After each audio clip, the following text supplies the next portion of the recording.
Sports here. It is the 14th. Usually post this video for the NFL Showdown for the Thursday night game. I usually post that on Thursday, but I figured I'd post it a day early today. First things first, let me just check what the line is. I do apologize. I usually do that before I start the video. So the line we got is the total points projected as of now is 49, and it is Seattle's favored to win by 2.5. I know Seattle is a run-heavy team, and they're going to try to keep Aaron Rodgers off the field as much as they can.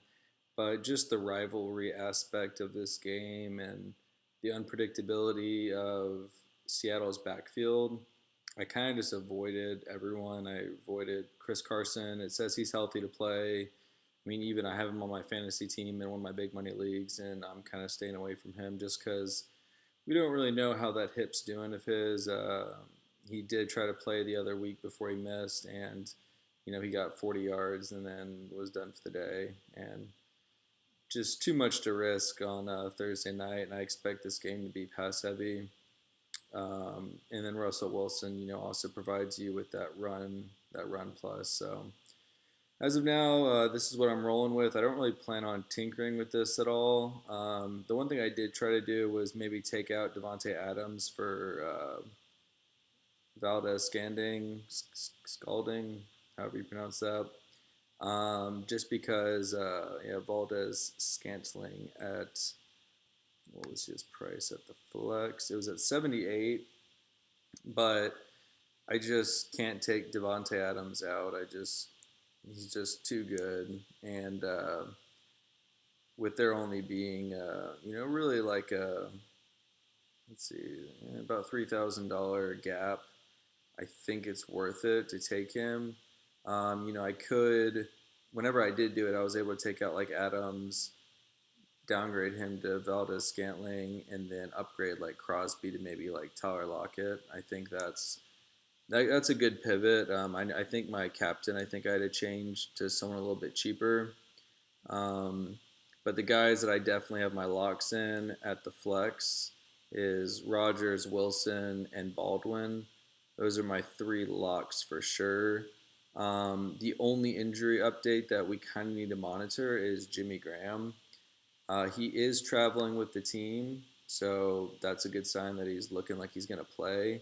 But there is a chance, though, on a short week of practice, he may end up sitting.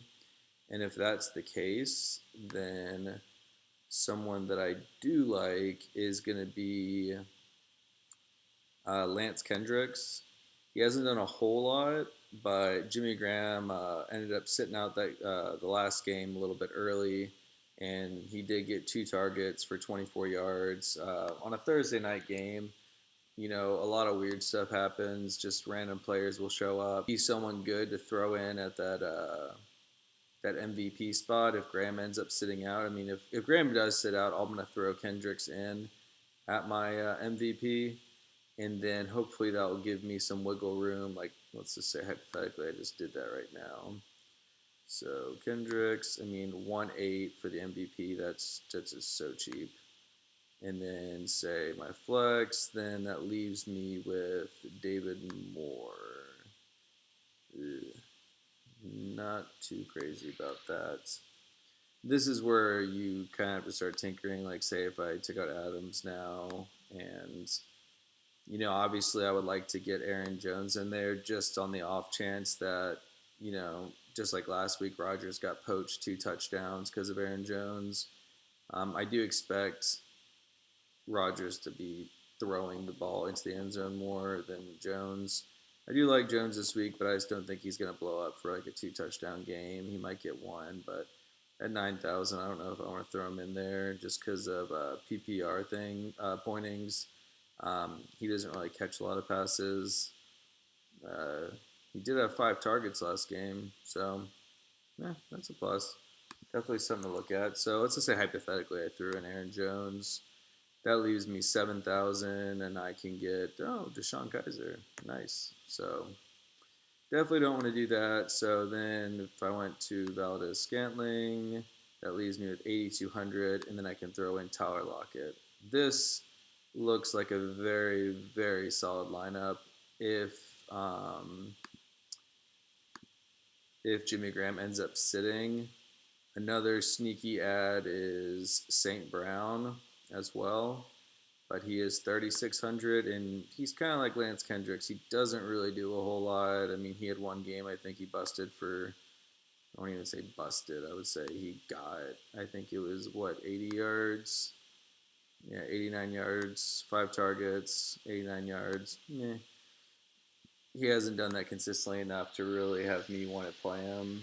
I'd rather stick to Kendricks if possible, just because of red zone targets. Thursday night, it's a perfect opportunity to get in there.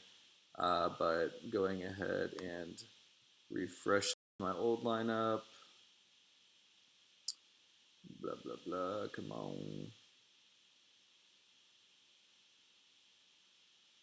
I'm kind of using the same mindset with Vanette. Even with Ed Dixon back, neither of the tight ends are really being utilized a lot, but looking at Vanette's game log, he does have a touchdown in the last 2 games. He's someone that can get you 8 catches for 52 yards or 2 catches for 8 yards. But if he can get into the end zone, that's all we need. If he gets 1 catch for 1 yard and a touchdown, I'm fine with that at the MVP, just because we're paying literally 2,700. So yeah, this is my lineup. I feel pretty good about it, and the change I made before, obviously, with the Jimmy Graham thing, I will make that change if Jimmy Graham ends up sitting. So, yeah, good luck to you guys. Whoever's doing basketball tonight. Good luck to you guys on that. I'll continue to update the other video with injury updates as well, and if I get any news, maybe today or early tomorrow that Jimmy Graham is out, I'll post a comment on the video. So if you are subscribed, I don't know if you get notifications for that. Apologies for me not knowing that, but yeah. So yeah, like or subscribe if this helps. I've won every captain lineup that we've done since I started posting these vids because of this strategy that we use. I mean, I've gotten 0 points essentially from my MVP the last 2 weeks, and I still placed in all my tournaments and won my double ups. So yeah, good luck for you to everyone tomorrow, and let's make some money. Y'all have a good one.